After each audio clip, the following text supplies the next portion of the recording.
when you speak something forth for yourself, the result of it is that you tend to become that thing. So it's getting more crazier in the world because people are competing for your position, people are competing for your title. If you don't know that you have a future in God, how will you be able to walk confidently? How will you be able to raise your head and not be ashamed? Hi everybody, hi guys, welcome back to my YouTube channel. It's your favorite girl again, Iyo Fortune. And if you are just joining the family, hi, welcome on board. In this family, I share helpful tips to help women grow in their spiritual life and in their career. So if you're new joining us for the first time, make sure you leave a comment or make sure you leave a like so that I'll check it out and I make sure I respond to you. And if you're an old subscriber, my OG, how are you doing? Thank you for supporting me all this while. I really appreciate everything you've done to encourage me and to continue to share my voice with the world. So in this video, I'll be talking about how to overcome self-doubt with biblical affirmations. These are some of the Bible verses that you know before and some that you don't really know about, and I'm going to shed more light on it. I'm confident that this video is going to be helpful to you. So make sure you hit the subscribe button, sit back, relax, and enjoy this video.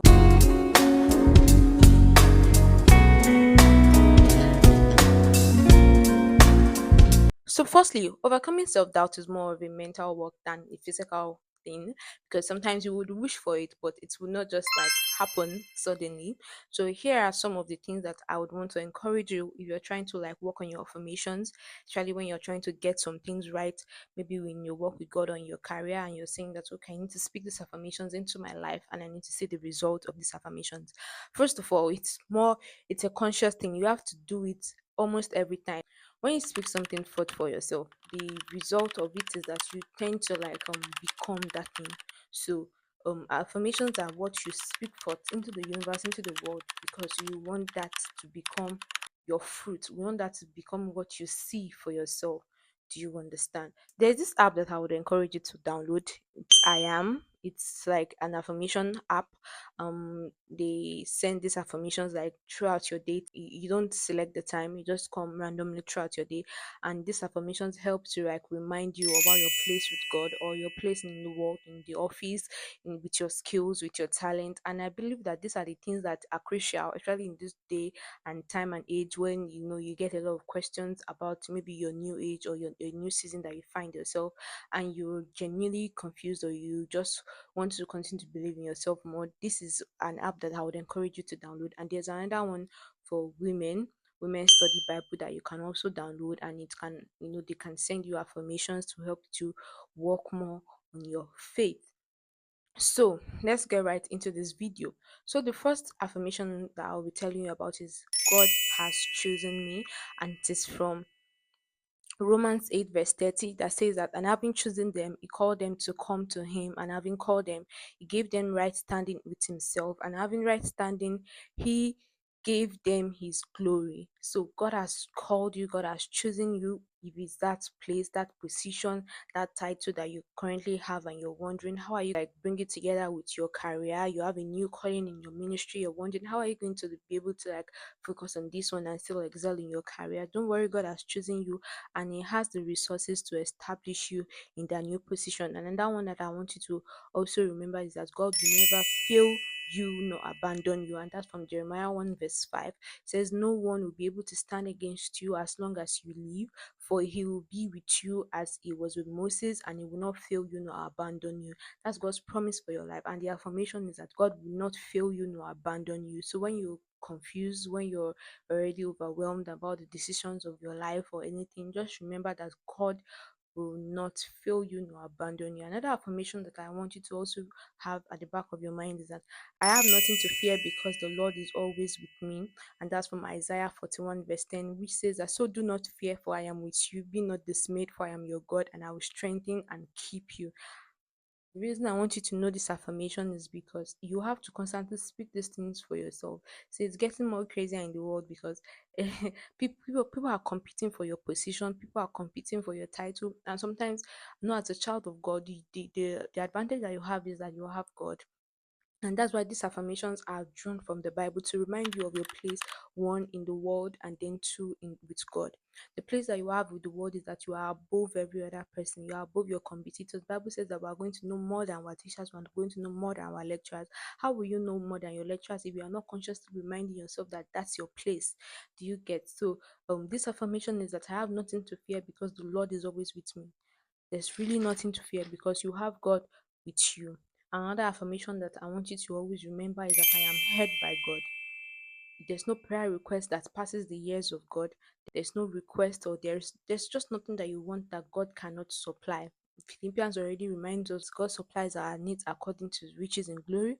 Then First John 3 verse 14 also says that, and we are confident that he hears us when we ask for anything that pleases him.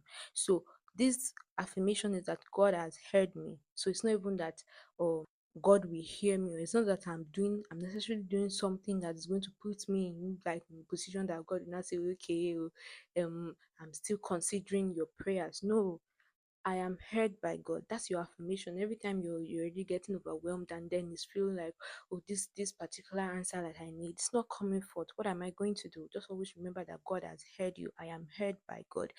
Have this affirmation wherever you go. You can put it on as a reminder on your phone. You can put it as a wallpaper. Whatever thing works best for you, but something that constantly reminds you. Affirmations are what we speak into existence. Affirmations are what we speak publicly. An affirmation is a solemn and public declaration of the truth or existence of something. It is what you confirm with your mouth, and you speak these things positively. You speak them believably. You don't speak them and then you are still making statements that are contradicting to these affirmations that you're talking about. If you say I am healed, if you say I'm restored, you don't say things that condemns this affirmation or these utterances that you've made.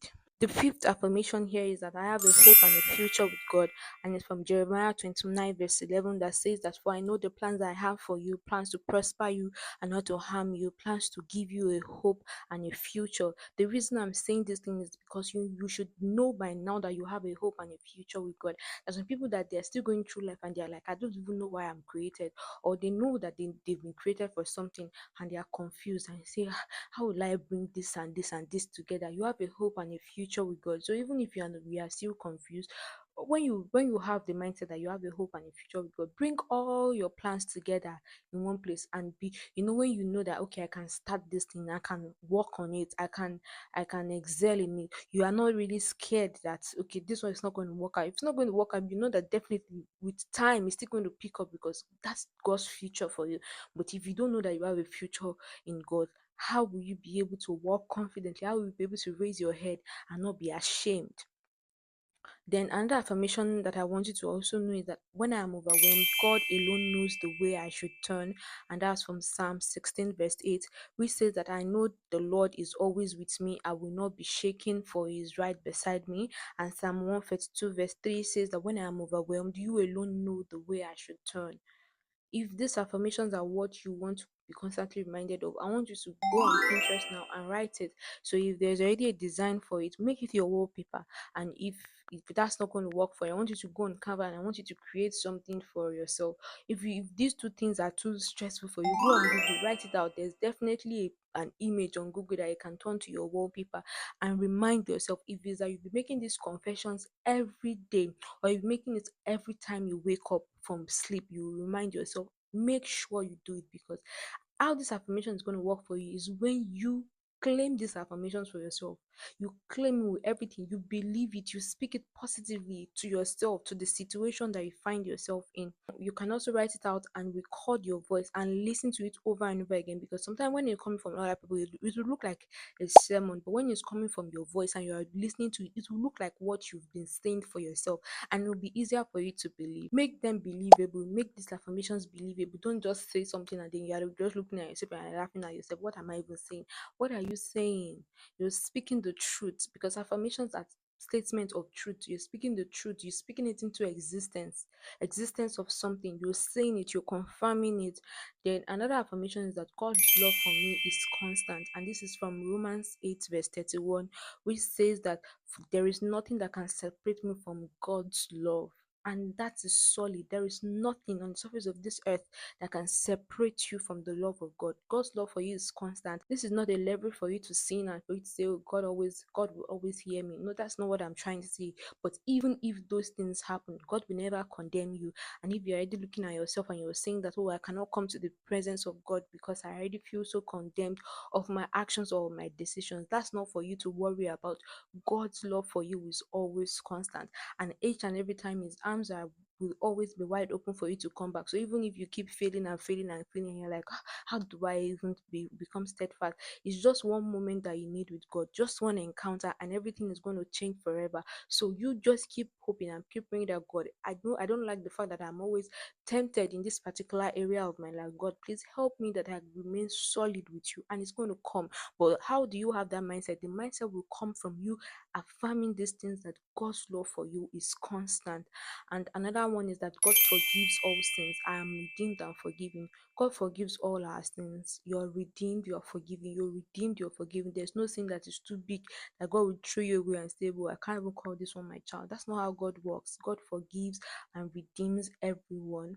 And the another affirmation that I want you to also remember is that God is my source, especially when it comes to some areas of your life and you're like, how do I really handle this thing? People are looking up to me. Maybe you'll find yourself in a leadership position and you're just looking and say, how will I handle this thing? God is your source, and He is there to give you the skills to help you to work, to help you to work on your talent, to make sure that that place that you find yourself, you're going to excel and be successful there.